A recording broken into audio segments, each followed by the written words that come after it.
Interrogative, positive और negative हो गया। अब आप देखेंगे इंट्रोगेटिव कि इंट्रोगेटिव क्या है, कैसे होता है। ठीक, तो इंट्रोगेटिव में भी ज़्यादा कोई दिक्कत नहीं, कोई प्रॉब्लम नहीं होगी। बस आप शुरू से अंत तक इस वीडियो को देखते रहे, आपको सब कुछ समझ आएगा बाकायदे। तो दोस्तों उसमें क्या होता है इंट्रोगेटिव में, क्या आप जानते हैं इंट्रोगेटिव में हमारे प्रश्नवाचक वर्ड जो होता है सबसे पहले आ जाता है।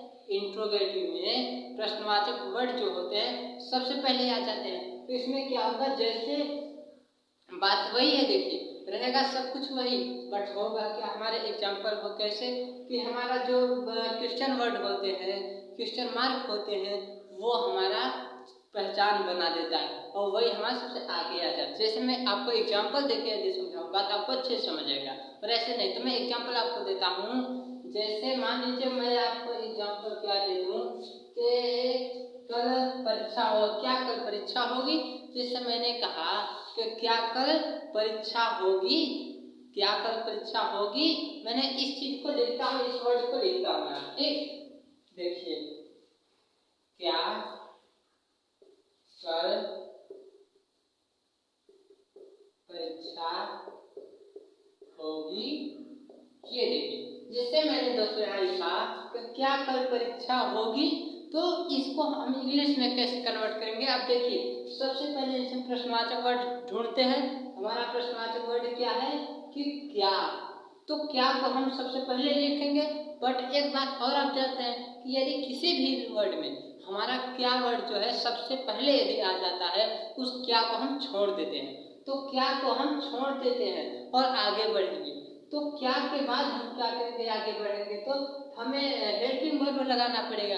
तो हेल्पिंग वर्ब जब हम लगाएंगे, हेल्पिंग वर्ब हमारा क्या होगा, विल बी, क्योंकि यहाँ भी लिखा गया है कि इज वाज, इसके बाद विल बी का प्रयोग होता है, तो यहाँ विल बी का प्रयोग होता है। और आपको पता है कि भविष्य काल की जब बात की जाए, फ्यूचर टेंस की जब बात की जाए, तो वहाँ पे हमारे प्यारे भाइयों दोस्तों जो है कि विल बी का ही प्रयोग होता है और शायद भी, तो यहाँ पे सिर्फ विल बी का प्रयोग होगा। तो विल बी हम लिखेंगे तब उसके बाद। ठीक, देखिए इससे विल लिखेंगे, विल, इसके बाद दोस्तों आप क्या करेंगे कि विल के बाद आप क्या करेंगे, इट का प्रयोग करेंगे। ठीक ना, आप जो है हेल्पिंग वर्ब से हम मानते हैं, यहाँ पर जो क्वेश्चन वर्ड है ये है। ठीक, तो क्वेश्चन वर्ड हम लिख दिए, इसके बाद हम क्या लिखेंगे, इट लिखेंगे। ठीक, क्यों लिखेंगे इट, क्योंकि वर्षा समय, ठंडी गर्मी ऋतु ये सब बताने के लिए इट का प्रयोग किया जाता है। तो इट हम लिखते हैं यहाँ। ठीक, क्या लिख दिए, इट लिख दिए। इसके बाद दोस्तों हम क्या करेंगे, इट, इट के बाद हम क्या करते हैं, हम बी लिखते हैं। क्यों, क्योंकि विल जो होता है तो अकेला नहीं होता, ये विल भी होता है, शैल भी होता है। तो ये विल भी जो है एक जगह दोनों विल और बी नहीं रहते। जैसे आप यहाँ समझिए, ये मैंने लिखा विल बी, ये चीज होता है, तो ये दोनों चीज साथ में नहीं रहेंगे। ये जो बी रहेगा खसक के इधर चला जाएगा, ये जो बी है घसक के उधर चला जाएगा। तो मेरे प्यारे भाइयों आप इधर देखते जाइए, जैसे यहाँ मैंने लिखा विल, विल के बाद इट, इट के बाद हम लिखेंगे बी, तो मैंने लिखा बी।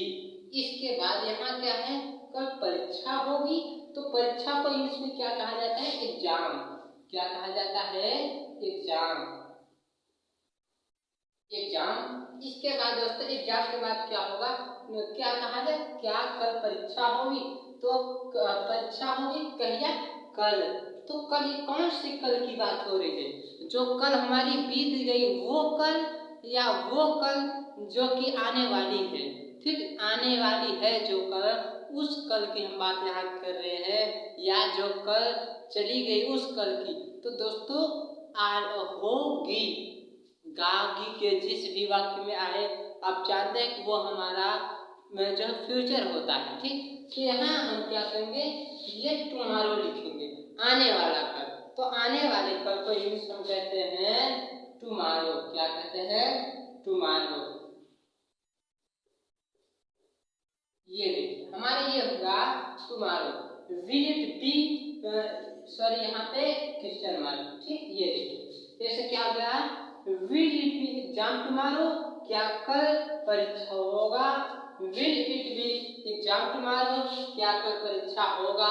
तो ये हमारा है इसका एग्जाम्पल। अब आप देखेंगे एग्जाम्पल नंबर दूसरा। तो जैसे कि मैं दूसरा एग्जाम्पल आपको दे दूं, क्या बर्फ गिर गई है। मैं आपको नेक्स्ट एग्जाम्पल यहाँ लिख रहा हूँ, क्या बर्फ गिर रही है। फिर यहाँ क्या बर्फ गिर रही है।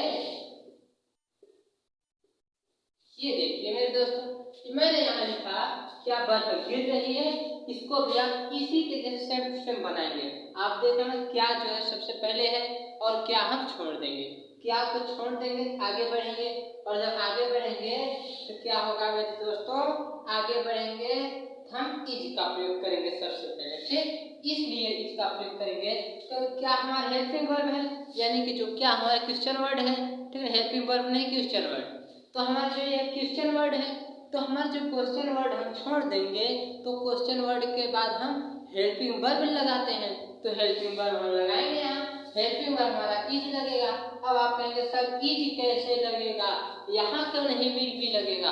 तो मेरे प्यारे भाई, मेरे स्टूडेंट, इसलिए यहाँ इज नहीं विल भी नहीं लगेगा, क्योंकि ये क्या कह रहा है कि क्या बर्फ गिर रही है।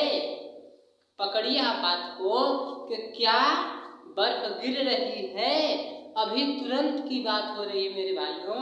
जब तुरंत की बात की जाए तो वो प्रेजेंट होता है, और जब प्रेजेंट होता है तो प्रेजेंट में हम विल बी का तो प्रयोग करते नहीं, जो है कि वाज वर का तो प्रयोग करते नहीं।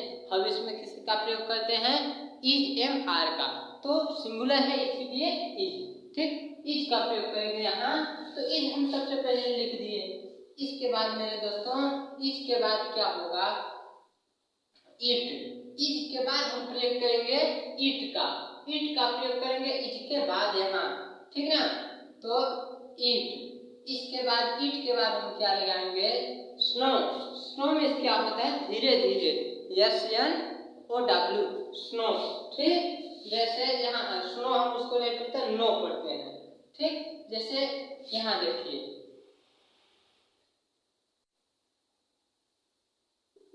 ये मतलब, तो इट इज नोइंग।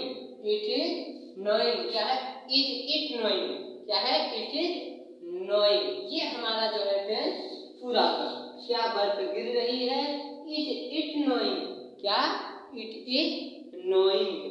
इसके बाद क्या है, अब आप तीसरा एग्जाम्पल समझिएगा। पहले इसको मैं मिटाता हूँ।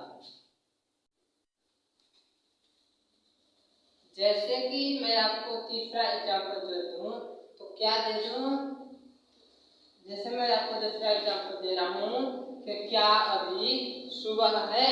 हाँ, मैं आपको अगला एग्जाम्पल दे रहा हूँ कि क्या अभी सुबह है। बताइए, क्या अभी सुबह है। यहाँ मैं लिख रहा हूँ कि क्या अभी सुबह है। ये देखिए मैंने लिखा कि क्या अभी सुबह है। इसको हम क्या बनाएंगे, सबसे पहले क्या इसमें भी आ गया मेरे भाई। तो क्या जब आ गया तो हम छोड़ देंगे क्या को, आगे बढ़ेंगे। आगे हमारा क्या है, हेल्पिंग वर्ब में लगाएंगे इज। तो इज को हम लगाएंगे, लेकिन जब इज को लगाएंगे तो ये होगा। अब इज के बाद हम क्या लगाएंगे, इट को लगाएंगे।